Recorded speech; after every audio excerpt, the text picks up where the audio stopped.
Hello, everyone out there in the other parts of the worldness.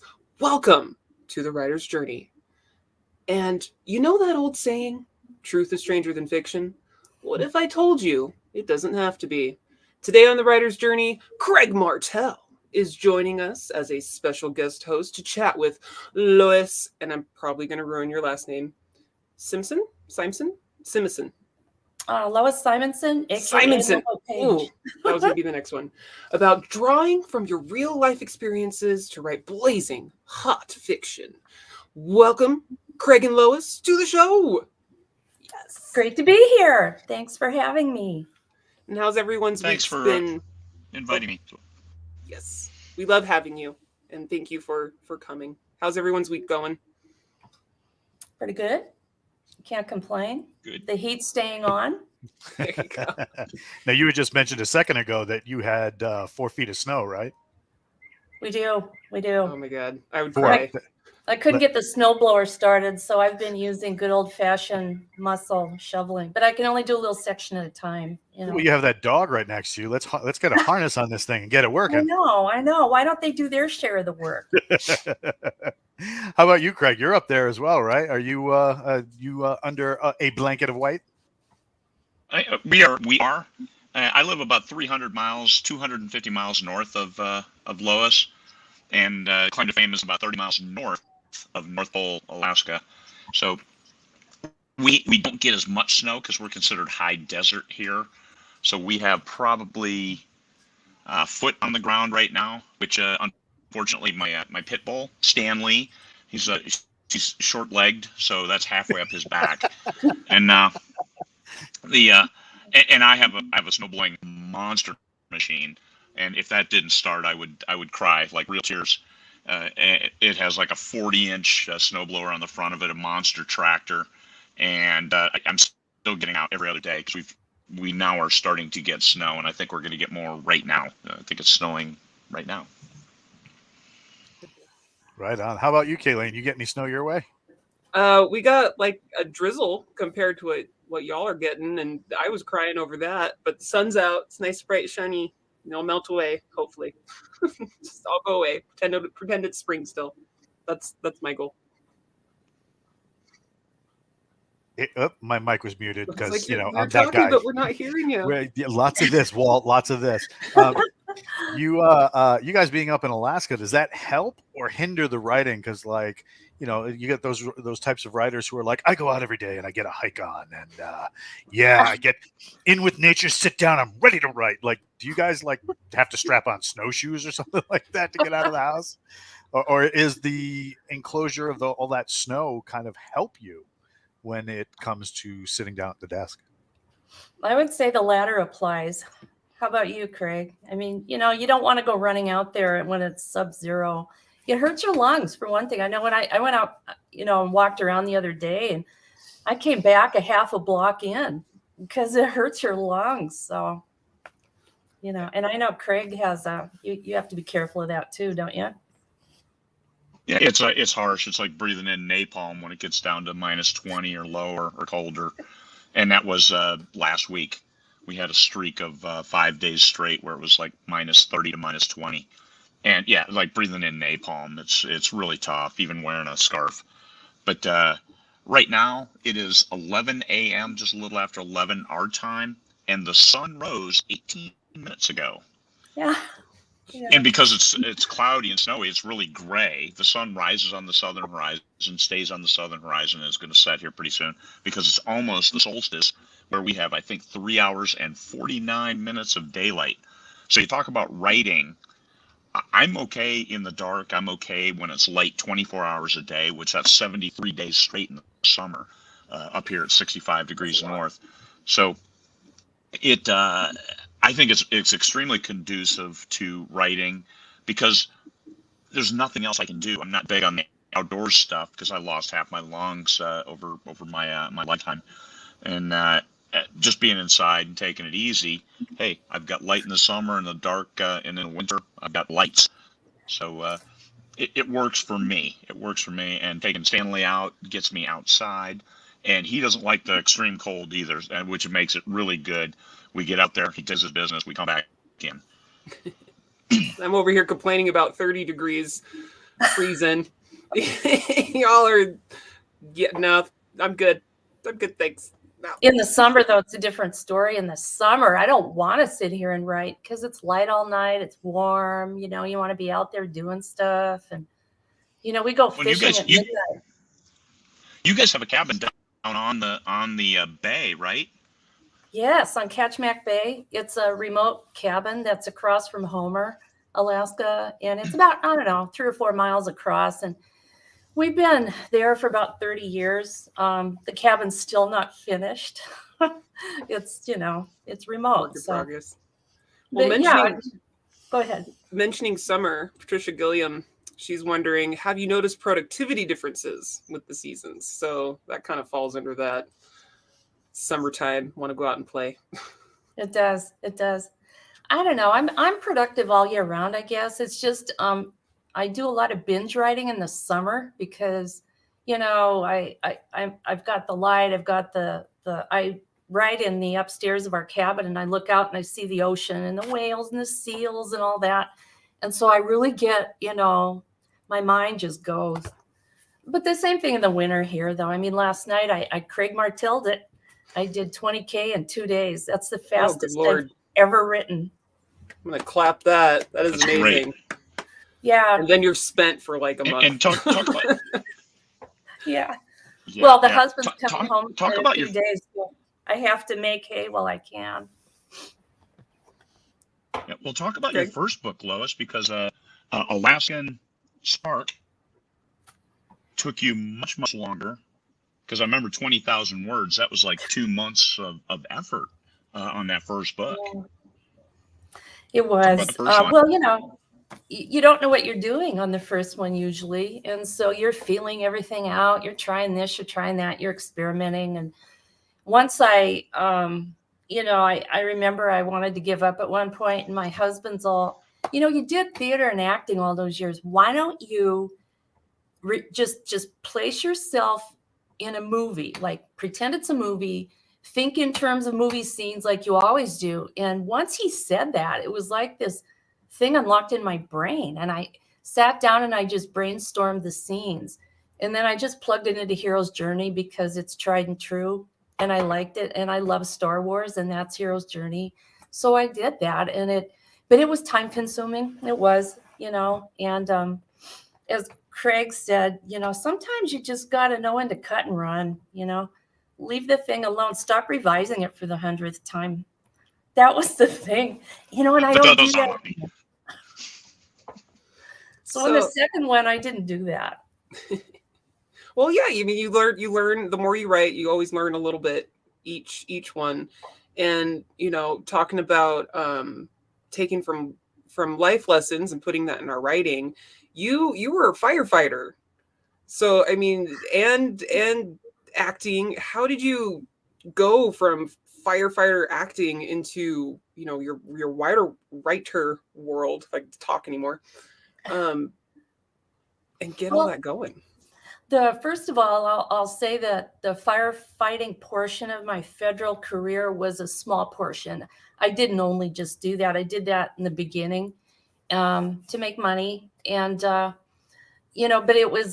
I chose to write about that because it was an influential part of my life. And for the first time in my life, I had a near miss. I mean, I almost lost my life, and that gives you pause and you kind of reflect back on those kinds of things. I'll always say that the Forest Service and the U.S. Bureau of Land Management raised me because they kind of taught me, they disciplined me when I needed it. They taught me integrity, all of that stuff. And so, I don't know, I think, and I did the acting as a community theater mainly here in Anchorage to start out. And that was, on my leisure time kind of thing. So it just all kind of pointed in that direction. And with the acting, I loved it. And I love saying the lines of those greats like Neil Simon and August Wilson and people like that. But then there came a time when I wanted to write that stuff. I want to write those lines for other actors, I want to see my words come alive on a stage. And I did get to do that. I wrote 10-minute theater, short attention span theater. it's so much fun to have actors bring your work alive in front of you. It's just a rush. It really is. That is super cool. Oh, Walt, I saw you click off. You have a question? Yes. No. I was just wondering. Angelina Jolie just launched a film where she was in a Forest Service role. Did you look at something like that and being like, yes, if you like that, this is the perfect companion to that particular movie? I I haven't seen it, so don't. watched it on the plane to Vegas when I went to 20 Books. It was. And how much of it did you get through? Oh, the whole thing. All right. But Hollywood being Hollywood, they have to up the action, up the stakes and all that. And putting assassins in the middle of a wildfire. Okay. All right. Why not? It works for the movie. But from a firefighter perspective, you do the eye roll a lot. You're like, oh yeah, right. Say, like all like the police procedurals, and stuff like that. We've got, cops in our keystroke community, and they're just like, no. Yeah, exactly. I mean, if you look at like half the stuff that's on TV, with like the amount of like gunfights and stuff like that, right down the street, there's another township that's about the same size as mine, and it's big news, like really big news, when Tom the turkey and his squires come out and block traffic. That's big news. Could you imagine if there was like a gunfight in the middle of it? It's like, yeah, we get it. You want to be all Action Jackson, but sometimes a lot of this other stuff is just as if not more. Yeah. Well, there's not that many movies, oddly enough, that have wildland firefighting as a setting. Always was a good one. And that was 20, 30 years ago. I can't remember what year it came out, but that one focused on the aerial firefighting aspects, with the retardant ships and all that. But it gave you it showed you what was involved. I think why I like writing it is I wanted to show what it's like behind the lines, what it's really like behind the line, You made it a romance. I did. I know. And you kept telling me, why are you doing that? Why are you doing that? You know why I did it? I went to a writers' conference in Pasadena, Writers Digest, and I met Heather Graham, the Heather Graham. She was signing books. She had on a Maleficent costume with the little horns poking out because it was Halloween. And I said, if I bribe you with a glass of wine, will you tell me how to publish this fire book? And she goes, yeah, make it a romance. And I'm like, oh, okay. So I came home and taught myself how to write romance, and I did. I'm kind of glad I did because it would have been really hard to do, number one, a memoir with it. That would have been hard to sell. And the other thing is women's fiction, it might have, but in romance, it had a better chance of being read. So, and it has. So I'm pretty happy with that decision. But when I had my cover designer, I met her at the 20 Books conference, back in 2019. And she said, well, I'll help you, get a good cover on there. And her first rendition, they were scantily clad, and Yep, she had bare the man chest. And I'm like, dude, no, when you're out there fighting a fire, you're not doing it in your underwear, please. This is turnout suit with bare skin. That would suck. Yeah, it would hurt.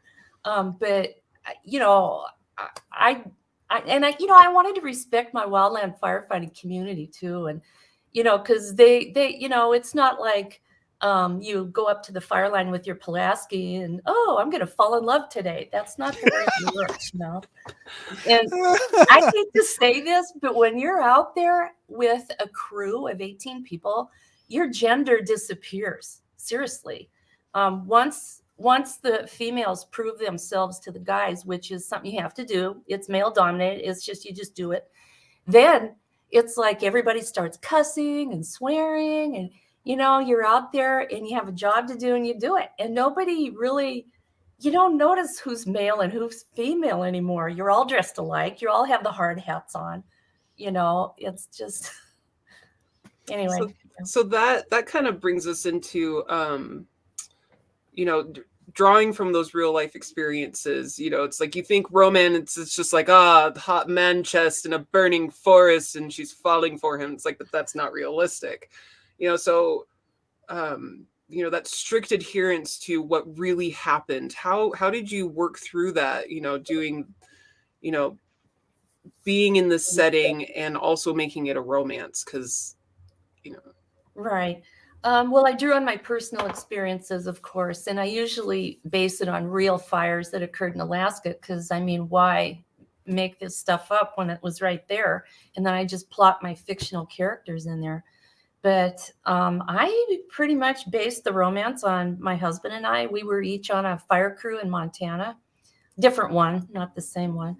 But nonetheless, I mean, it was, so I used that. And I interviewed a lot of firefighters. I interviewed California firefighters, Arizona, and Alaska smoke jumpers when I first did this, because I was really intimidated by writing male point of view.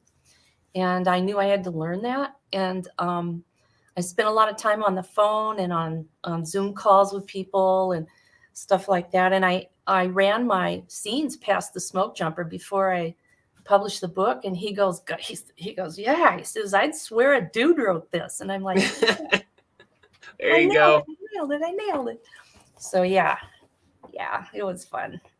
And I learned a lot in the process. I mean, I had to learn what's changed since I did firefighting. What's the technology? They use drones now. We didn't have drones back then. We have GPS now. We didn't have GPS back then. We had topographic maps, aerial fire photos, and a compass.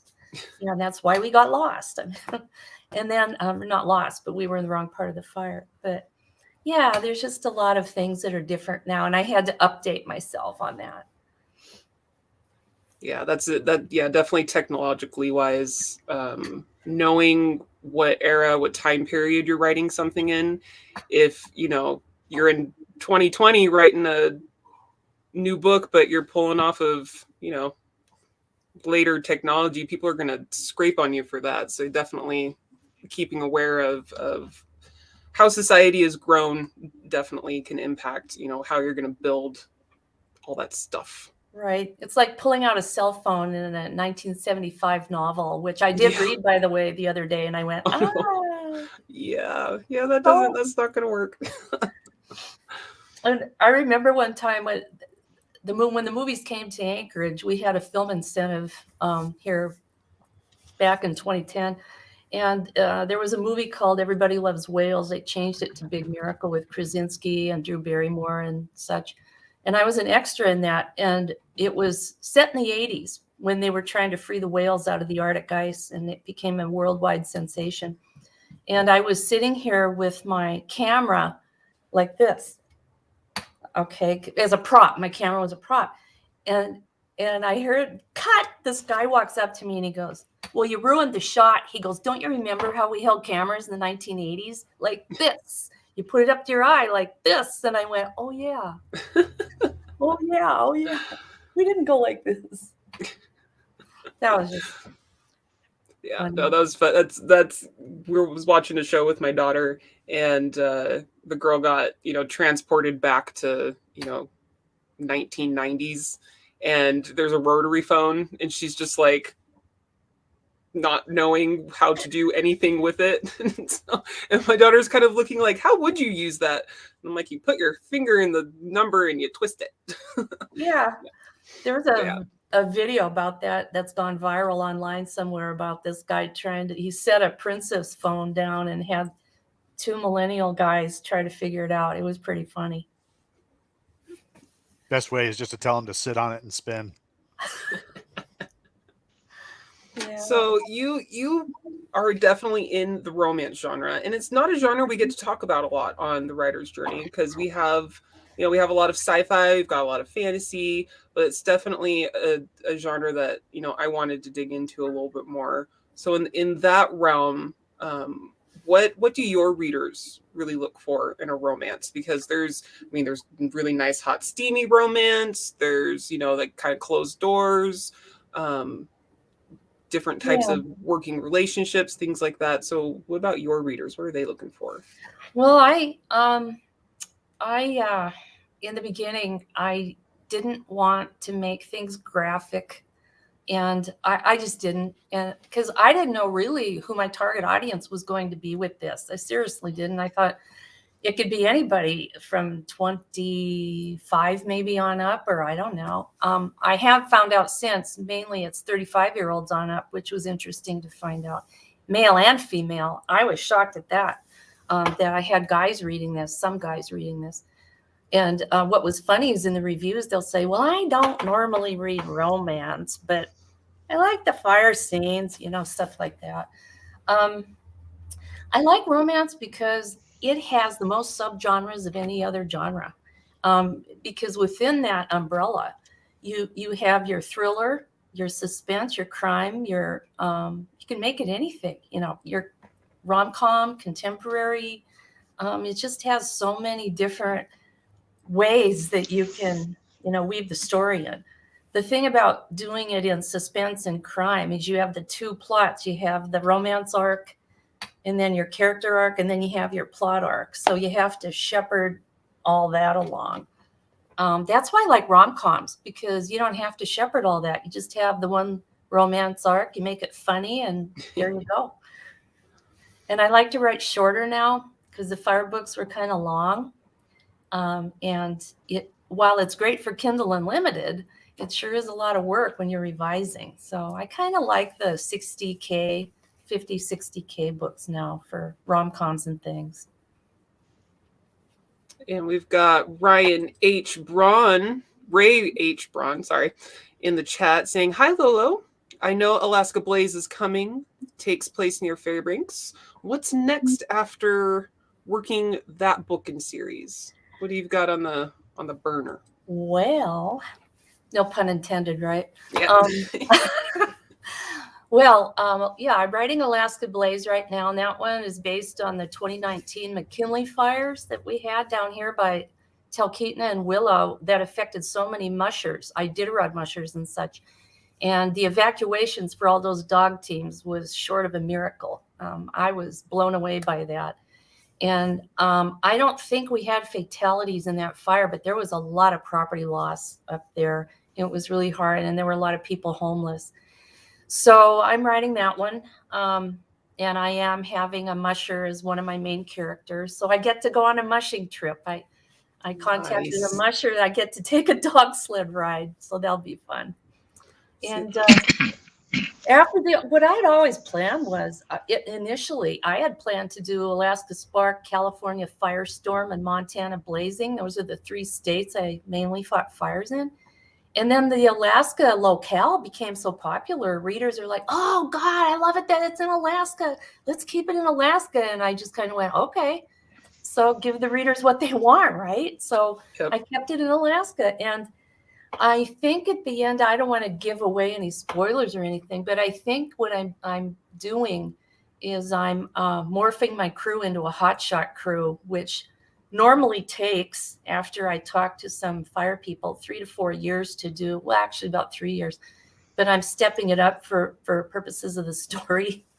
And I'm going to take it to California next. I used to live there, and some of the worst fires I've ever seen in my life were there. And I think that's where I'm going next with this.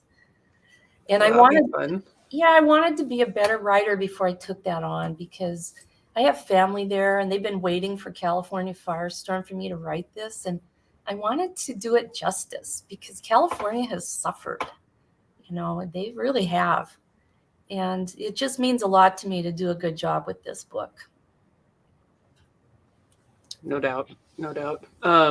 And taking the time to actually go out and mush, so that you can really get the live feel, so you really know and experience what you're writing. I think that's super cool, because a lot of times we're just in our head making stuff up. It probably would feel like this. I mean, you're out there real doing it. Well, method acting, method writing, right? Yeah. Have you been able to talk to a bunch of hotshot crews?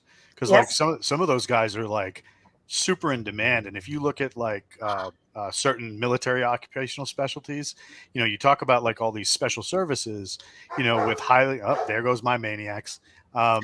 But it must be the mailman. But if you translate that into the firefighting world, these hotshot crews can be so specialized that, you know, if you got a fire with this particular instance in it, you know, you can call these guys up and be like, hey, look, I'm having this situation. I need you guys here now. And those guys will hop on a plane. It's crazy. Oh yeah, they're considered the Delta Force of firefighting, you know. And can you explain what that is for people who don't know what a hotshot crew is? Oh, sure. Well, in the firefighting community, there's tiers like there is in anything else, tiers of skill levels and things in your training. And at the top of the heap are smoke jumpers. They're the ones who jump out of perfectly good airplanes to go into flammable wilderness, in remote sites mainly, to try to stem the fire before it spreads. And those guys are animals. I mean, they're really good at what they do. And yeah, it's dangerous. And I think they get off on the adrenaline of, you know, rush of that. And then the next tier down are the hotshot crews. They're highly specialized, highly trained. Again, they're animals. They're in shape. They train hard. They get out again to remote areas to try to prevent spread and that kind of thing. And they're used to working the long hours, 12, 14, 18-hour shifts. And they just go until either the fire is contained or the incident commander, you know, positions them elsewhere. Oh, yes, incident command.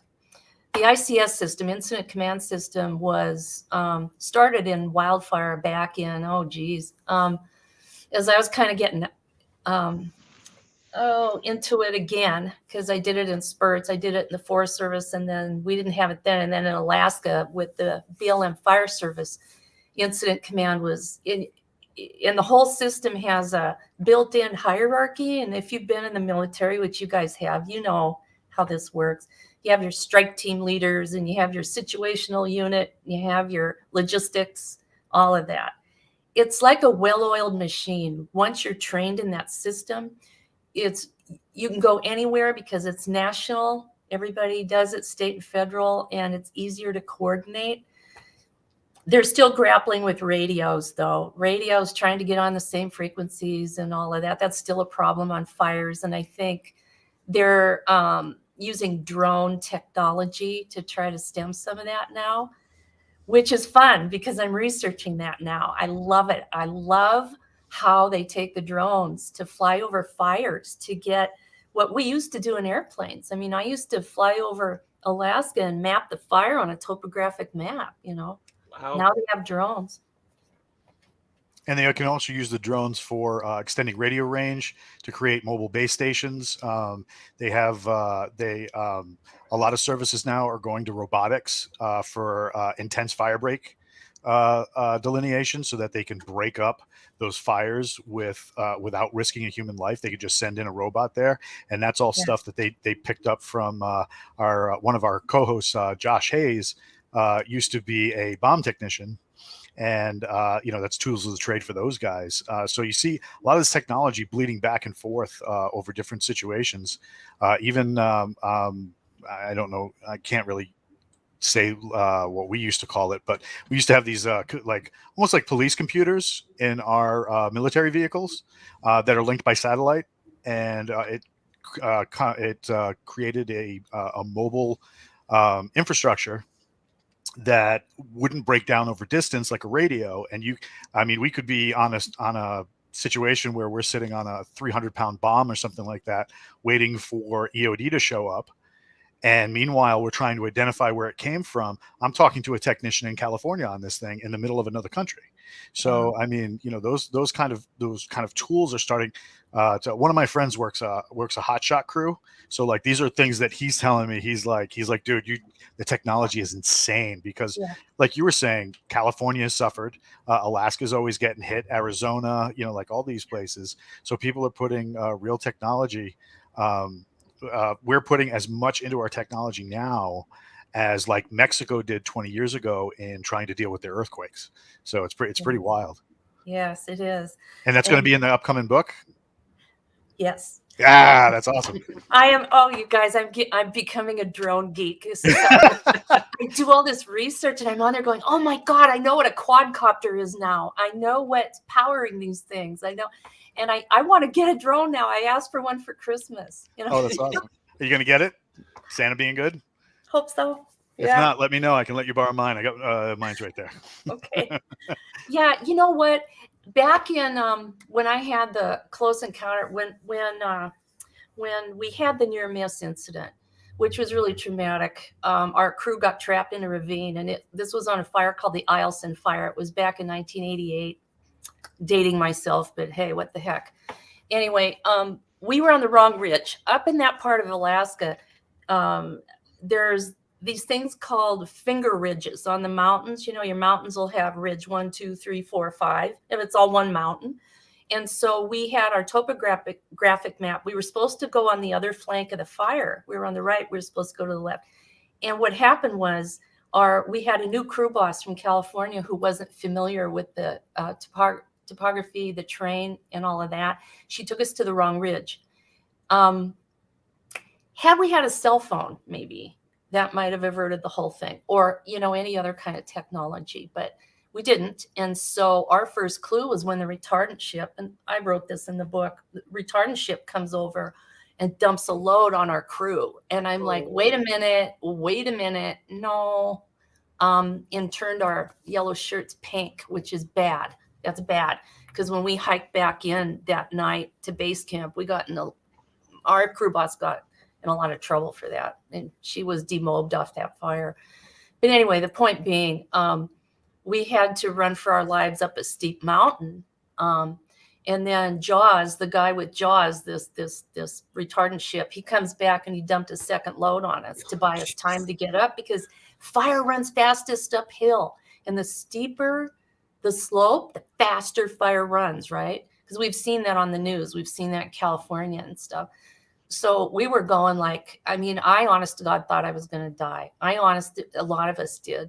And one of the guys on our crew, he was our hero. He goes, I'm sorry, you know, but we're going to take the crew up this hill. And the crew boss is like, no, we have to stick with our directive. We have to go over here. If we hadn't followed him, man, we'd be dead, you know?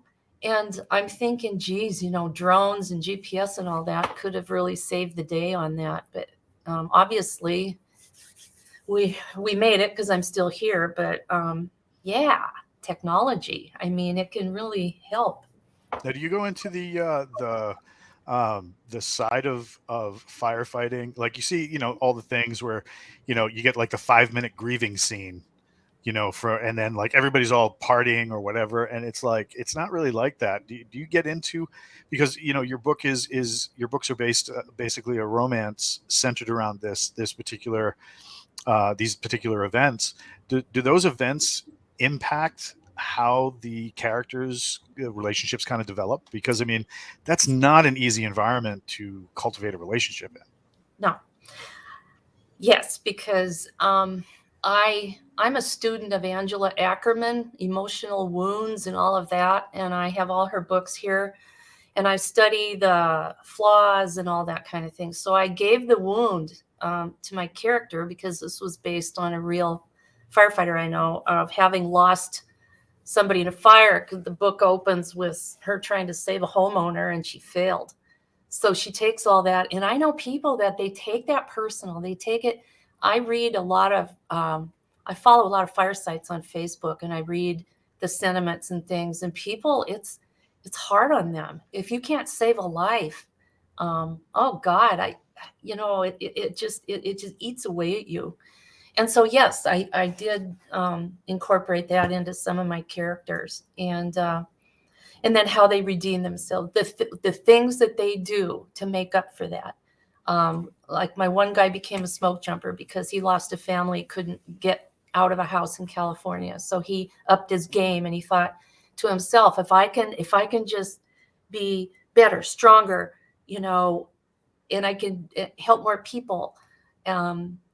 Yeah, you know, I always pay homage. I had to look up how to pronounce that the other day, and there's 3 pronouncements of homage, by the way. I English. I did that, though. I'll mention the real life fatalities. I think I referenced Yarnell when the 19 hotshots lost their lives in the Yarnell fire in Arizona. And I watched the movie. I went in there with a tablet to watch Only the Brave, and my tablet was drenched. I couldn't take notes. It was exhausted.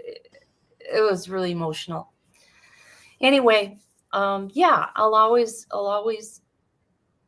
refer to those that have lost their lives because I think it's worth mentioning in fiction, especially. Yeah. All right. Well, on that note of remembrance and all my words gone, we're going to take a short little break for Spotlight, and then we're going to dive right back on into this. All right. This week's Spotlight is on Alaska Inferno. Friends to Lovers Workplace Romance. Blazing Hearts Wildfire series by LoLo Paige. Can a string of wildfires lead to true love under a midnight sun? John Silva is back as a wildland fire investigator, along with his well-earned reputation as a crack firefighter and a notorious serial dater. But things have changed in John's world. Now, there are only two women in his life, the one he wants and the one who wants him at any cost. Liz Harrington returns to Alaska's Aurora crew, fighting wildfire to earn seed money for her new business. She resisted her attraction to John last fire season, but this season, she's not sure she can quell the smoldering passion that ignites whenever they're together. Though it's tough, she refuses to let her heart be another casualty of the infamous wildland wolf.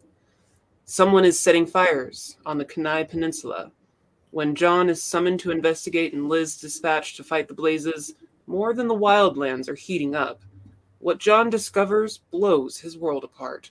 And while Liz fights the most catastrophic fire in Alaska's history, everything she's worked for may soon go up in flames.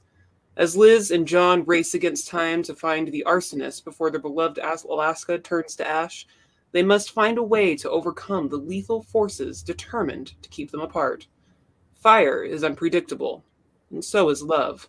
But will their second chance at romance be extinguished before it's even lit? Romance, fire, and arson, another deadly mix. You'll love this second chance, action-packed, smoking hot adventure. So click buy now or doom. Wow. You know, I've never had anybody read that out loud. I love doing those. I bet she's for hire. Man, that's one long ass blurb. It is. Brian Meeks is like, cut it back. You know? Too many words. I go the about only time... 2 sentences below the. I know. That's it.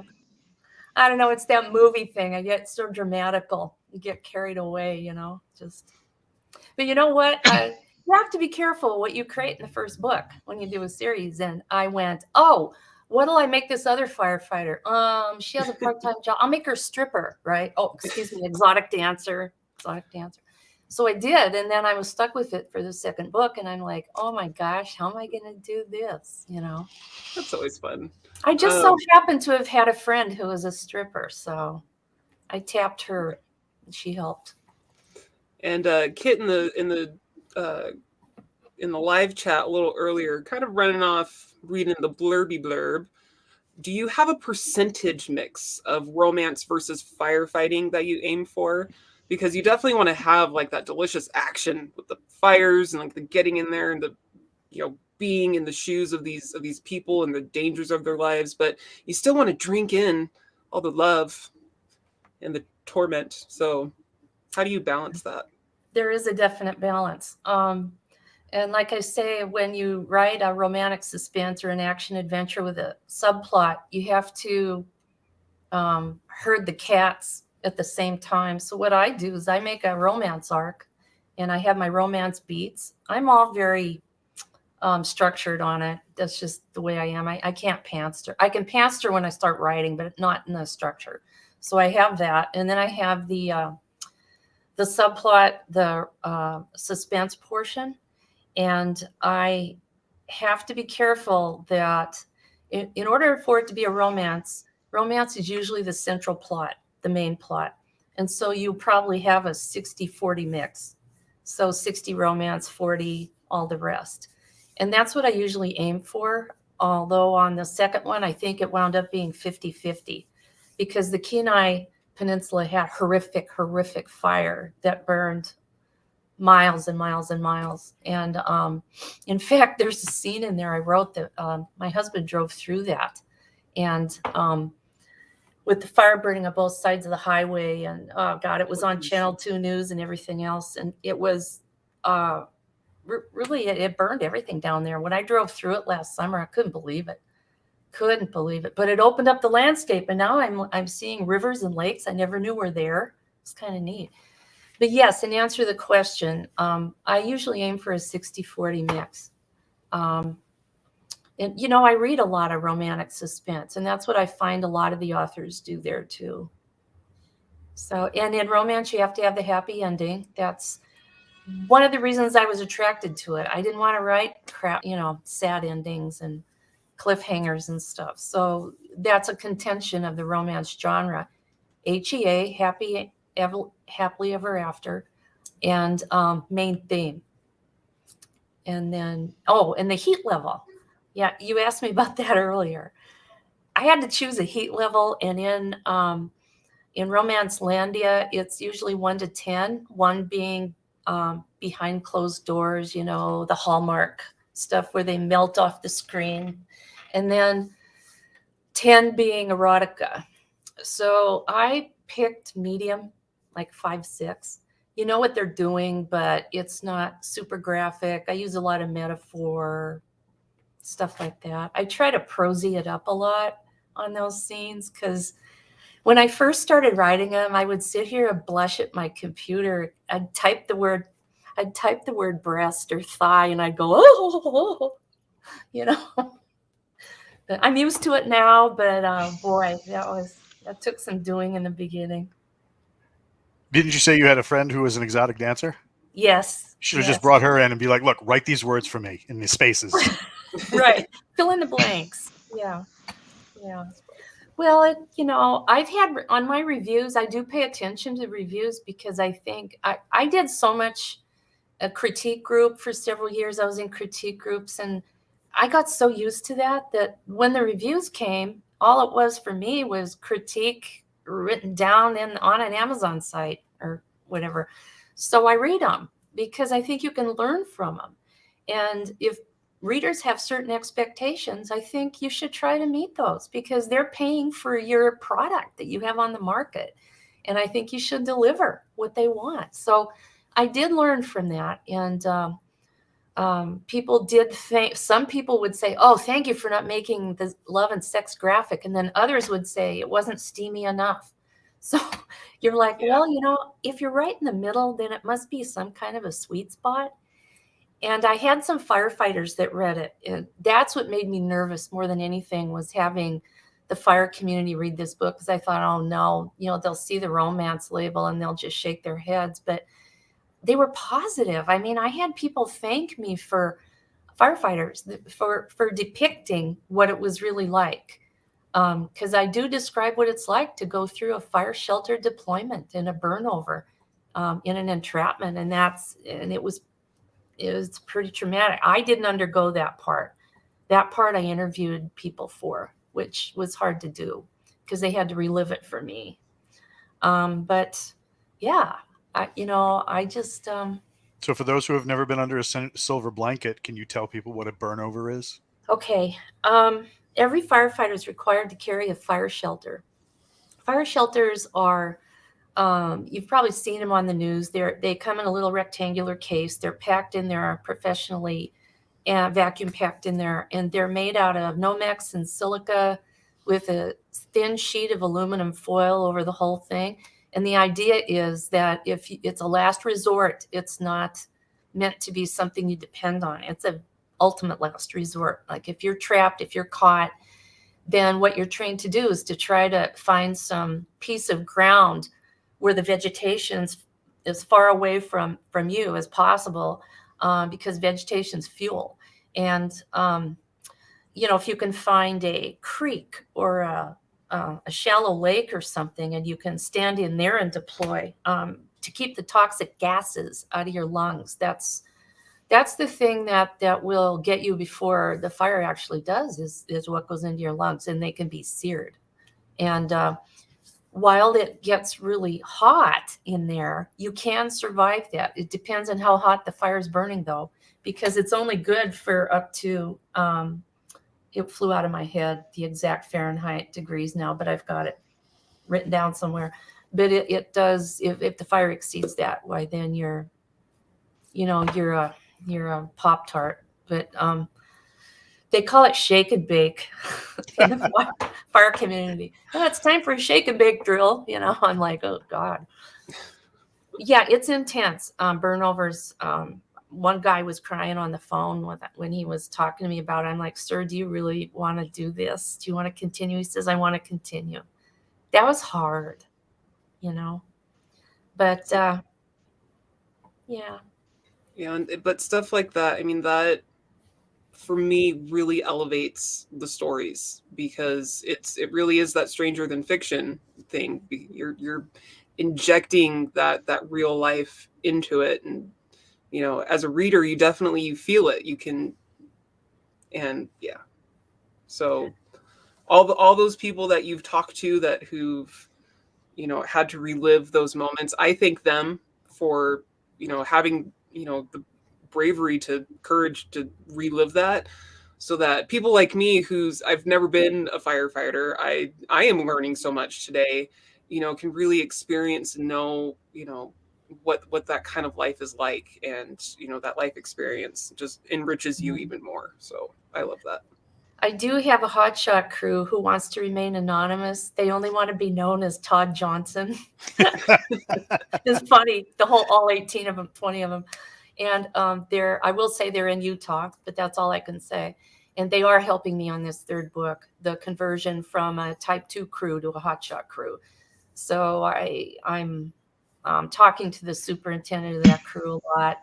We go back and forth on email and stuff like that. So that's a lot of fun. I just feel honored that they're willing to take the time to help me too. I have to say, my former employers, the U.S. Bureau of Land Management and the U.S. Forest Service, they've been fantastic. When I wrote the first book, they were like, oh, who are you? Well, I used to work for you. Well, and they didn't take time. But once I sent them the book and I put it in my email to them, when they knew that I was serious about this and that I already had published, they started helping me then, and their public affairs people would answer my questions. And I interviewed the National Interagency Fire Center, NIFC, in Boise, Idaho. I interviewed their fire investigator for book 2, because I didn't know anything about arson or fire investigation. So I had to learn all that. And boy, they've been terrific, though, those agencies. They really have. I have to say, they've been very responsive and then pointing me in the right direction. So just, nobody ever talks about the government these days as being, oh, I love the government. Nobody ever says that. But I do respect these two organizations. They get slammed a lot, especially the Forest Service. They just get dragged through the mud all the time, and because it's easy to point the finger at them when things go south. And so I try to depict them in a positive light, because that's how I saw them. I mean, they were my bread and butter, so. Well, doing the best job they can with the tools at their command. And more of the historical fiction, which historical romance does very, very well when written well. But the people who read that are relentless at making sure those details in there are correct. And they let you know if they think they're not. And I think the same thing with firefighting. So. Yes, I have to do my research. I have to, but you know what? That's the trade-off. Because in the beginning I go, okay, do I want to create worlds like you guys do in science fiction? I love you, by the way, for doing that, because I can't keep track of all that stuff. I'll create a world and forget what I called it, or what is the alien word for welcome? Or, I couldn't keep track of the stuff you guys do. The paranormal, the urban fantasy, I love that. you guys write that. And that's why I chose to do real life fiction, because I'm more familiar with it. It's easy to research. I learn more things, and it's just a natural for me coming from the nonfiction world. So transitioning from nonfiction to fiction was easier because of the real life research I was used to doing anyway for the feds. So on that note, Kit's wondering, since you're already doing so much research and so many interviews, do you see yourself writing on another occupation or topic? Do you have any, like, other than firefighting? Yes. I have 2 epics planned. One is my family's emigration from Avoca, Wicklow, Ireland. They started as miners over there. And I went over there after my parents died, and I wondered, who am I? Where am I from? And I found out I was only 2nd generation American. And got over there. Everybody says, go to the pub to find your relatives. So I went in the pub, and they told me, they go, walk around the tombstones, go to the graveyards. That's where you'll find your relatives. And so I did, and I found them, and found out William Holden's my cousin. Who knew, things like that. So I want to write that whole epical thing. I want to start out and I know it's been done, like Poldark, for example. That's the whole mining thing from Cornwall, I believe. Cornwall? Yeah. All the way through the ages and stuff. So I want to do something similar to that, because my people wound up in Butte, Montana. They went from Avoca to England to New York to Chicago, and then on to Butte for the copper mining. So that's on my agenda. The other one is my other side of the family is Lonesome Dovey, McMurtry. It's all my cowboy family. They helped settle Montana, and they did a cattle drive on the Missouri. I want to write that one too, Would be fun. But I've backburnered them because historical research is real. You got to research that. Yeah, that's going to be a long dive to get all those. As good as you get the current bits correct, it's like you almost have to work 10 times harder to get the historical bits right. I just finished a book by a real famous celebrity author, and I'm not going to name who or anything, but the person did so much research. It was archaeological based. They did so much research, and it became a textbook. I mean, and at the end there was a bibliography. I've never seen that before in a fiction novel or in a novel. It's like, holy cow. And I found myself skimming, and yes, I was interested in the archaeological aspects, but holy cow, where's the entertainment? So that's definitely a balance. Is you spend weeks researching, and you have like 100% of research, but then you only end up putting in maybe like 5%, because that's what you need to glue everything together in the entertainment of what you're writing. So you can't forget to. We're entertaining people. We're giving people a break from real life. We're not standing up on a podium and look at all the stuff I found out. Yeah. Well, that's what I struggled with the first book on Spark. I did so much research, and I crammed it all in there. And my critique group, we met at the Village Inn every week, and they would just look at me and go, Simenson, this isn't a firefighting manual. Come on, where's the juicy stuff? And so I had to really stretch over and beyond into that juicy stuff. I had to squeeze it like an orange, like, oh, geez, I got to get into romance. Even with the heat level of 5, they want the skin boat going to Tuna Town. Craig, you would give me a hard time on romance, but I read The Operator. Hello. And you put romance in there, and I thought you did a great job. I actually market that. I market that under romantic suspense as well, as an alternate genre, because it fits in, and it was a pure fluke. And romantic suspense readers told me that this is a romantic suspense book. Yeah, with the happily ever after and all that. So that one particularly, I do market as a secondary effort there. But they want the choice bits. I know. Well, I put mine in romantic suspense, and you get your 7 subcats for Amazon and such. And so I got on the phone with my friend Kay Kennedy, who also writes Firefighter. She writes structural. She's the one I had my signing with in Vegas.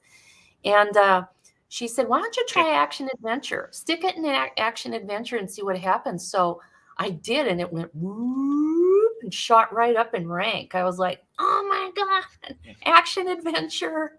Who knew? Who'd have thunk? Yeah, marketing, genre equals marketing. So you pick the genre. I mean, because we write the book we think is in a certain that certain readers will like, but then other readers will tell you, oh, it fits really well over here, and you take that and you run with it, and it all expands your readership and brings more people into your backlist, and then life is good. Yeah, and I think from now on, when I apply for my book bubs, I got an international deal right off the bat, and that got me Australia, Canada, and UK readers, which are still with me. Thank you, you guys. They've stayed with me.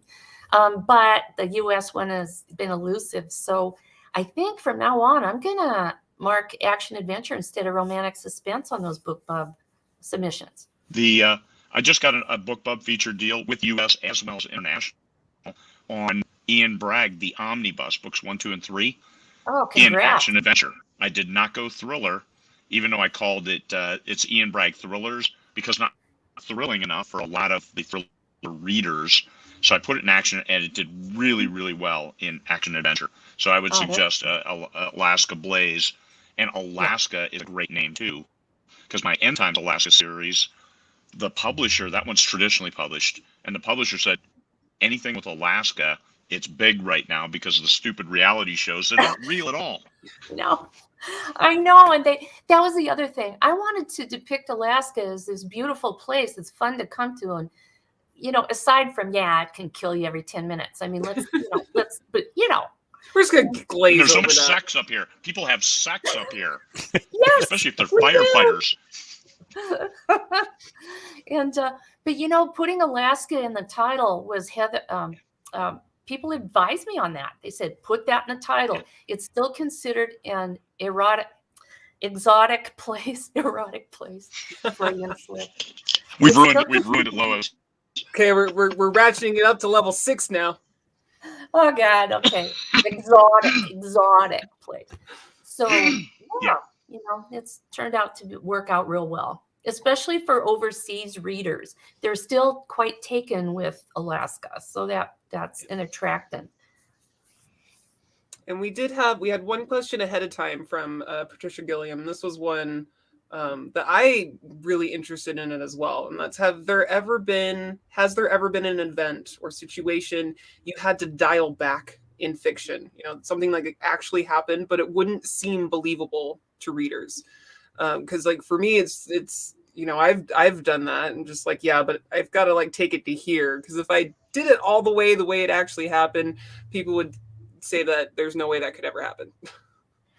How many times in our daily lives do we watch something on the news or we see something on the internet and you go, you can't make this stuff up?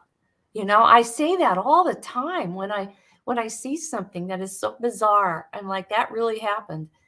And yet if I were to write that in a novel, people would go, oh yeah, right. And they'd throw it across the room, The near miss we had on that fire. I had to relive that event, and I found myself getting subconsciously, I don't know, uptight, anxious, kind of. And I did dial back on that. I also didn't want to cast blame on a person who happened to be dropped into a situation that they weren't familiar with. That wasn't fair. And I didn't want to highlight that the way it happened. So I changed it up and just said that he misread the GPS or something like that, And then I had to dial back on the romance with my husband and me, because if I were to sit there and say, yeah, we met over spring break in the Trading Post Saloon when we were throwing shots at tequila. I mean, people might believe it, but it wasn't as sexy as having met through the fire world and doing it that way.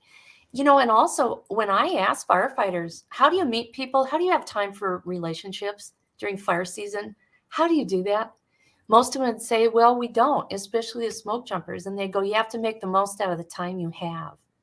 And I said, so who did you hit on, for lack of a better word? And they said, other firefighters, people in your world, people who were there.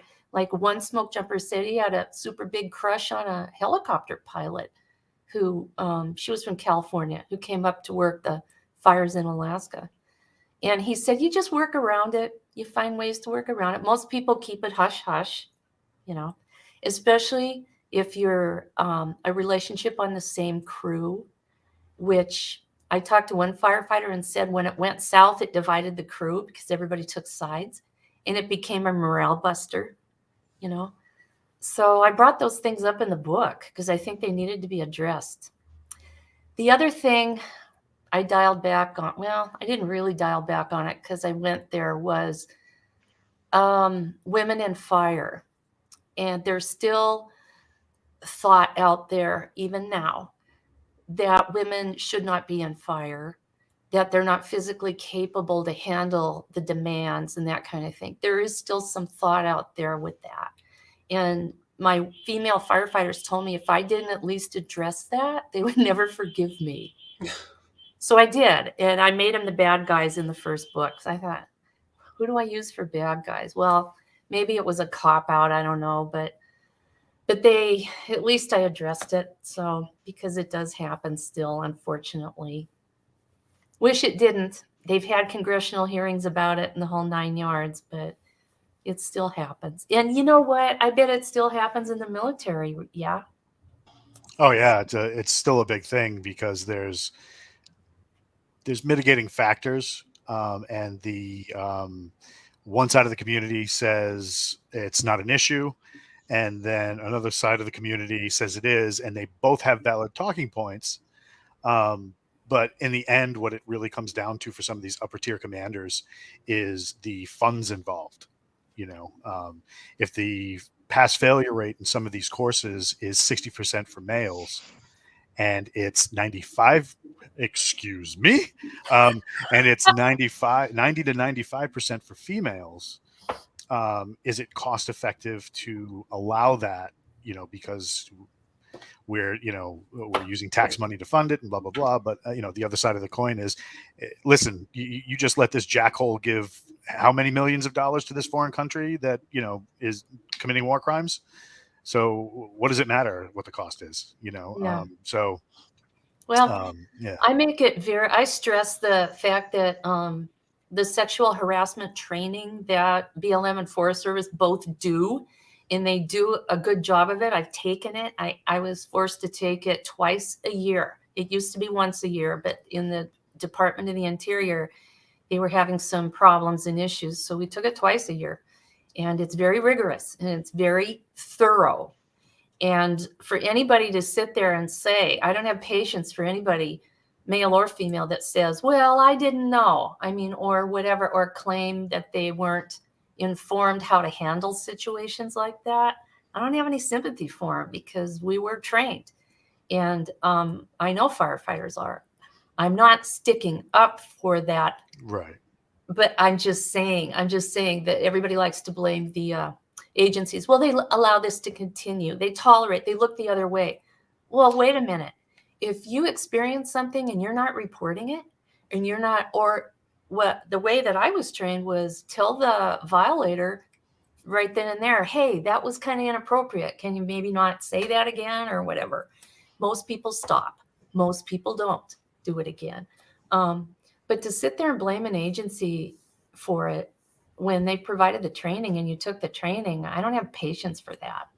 One of the big things in the military side that we've seen a lot that helps to kind of bring that kind of situation up to the front and then help people to deal with it is when the parties involved understand the environment they're going into and then can adjust to that environment without pointing attention to one thing or another. Because the one thing that used to jerk everybody around was, okay, we have a woman coming into the group now. We have to take these many classes with this much stuff, and it's like, look, bro, we don't need all this. If she can do the job, she can do the job. We just need to know if she's on the right, she's got it all night, and then we, you go and you do your thing. Like we had a really fun medic when I was in Iraq, and, had to take all the courses, had to do all the things, and then get going with us.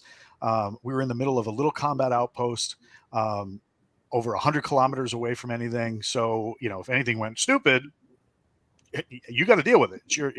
It's your game, play ball. Right. So what was really cool was one day we go out to survey this site that the Iraqi army was putting up. And, we used to have these carbon fiber tubes stuck into the ground that we used to have to urinate in.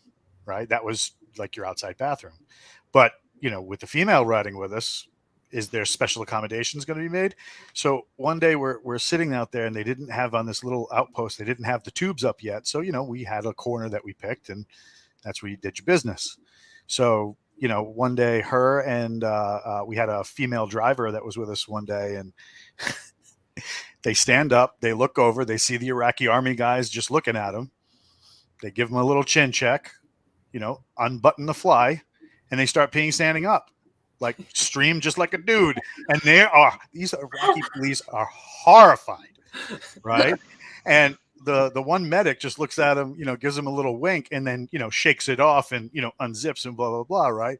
Now, we all know that the military has issued something called a freshet. It goes by several different names. It's a urinary cup with a tube that allows them to pee standing up so that, they can effect a quick relief of the bladder in the instance where taking off an entire flight suit and all your gear is not safe, right? So, but it, the little shake and winking at the Iraqi army on the other side, we were dying, dude. And that kind of like, hey, don't worry, we're here to work, right? But just treat us like everybody else. After that, we were like, dude, you're rolling with us from now on. Same thing with a buddy of mine who was a MARSOC Marine. They lost their medic, and the corpsman that they got was female, but she was an army. She wasn't a corpsman. She was an army medic, but it's all they had available at the time, so they rolled her with. And by the time the 3 months of what they were doing out there was done, they didn't want to let her go. They were like, dude, we spent 3 months of training this person, and she's rock solid. We don't want to let her go. And they're like, well, female, blah, blah, blah. And they're like, and, she's Army, you guys are Marines. He's like, yeah, but we don't care. We want her, and they fought like tooth and nail to keep her, not because she was a woman, but because she was passionate about her job. She was consistent in her care, and she was critical of her own performance. That is going to alleviate a lot more than, well, command said I have to be here, so you have to let me have the shot. Hey, you're good at that. I've heard it once or twice. Well, I think it sounds, the hierarchy in fires kind of follows the military. Absolutely. Yep. They have that and the whole ICS and all that. So there are similarities there. You're living and working with a crew for weeks on end, day in, day out, day in, day out. And so you get used to the cadence, the routine, the whole thing. And, one of the first things we did on a base camp is you go up and you make your latrines. You have your female latrine and your male latrine, and they're separate, and everything's, puppies and kitties and unicorns, and we're all good, right? So, it was, for me, I had a positive experience in fire. I didn't really experience any negativity toward me as a woman. When you walk up and you're only 5'2" and the guys sit there and they cross their arms and they look at you like, is she going to cut this? They don't say anything. And something, the funny thing is that doesn't matter. That doesn't matter the gender. Cause like I'm only 5'5", and my first job out of high school was with the Army, and the crew I was rolling with, they were all these like Kentucky boys who were like 6'2" to 6'4", long legged, could march for days, and I'm sitting there doing a little Marvin the Martian under a rucksack, looking like a turtle on turbo. And it's just like, and they were like, all right, well, as long as you can keep up, you can stay. I'm like, oh my God, I need some water. Yeah. It's like any human has to prove themselves in any arena, really. you know, no matter what your vocation is. We all have to do that. So, Right on. yeah. All right. Well, this has been an excellent conversation. I've learned way more than I thought I would, and I'm pretty excited about that.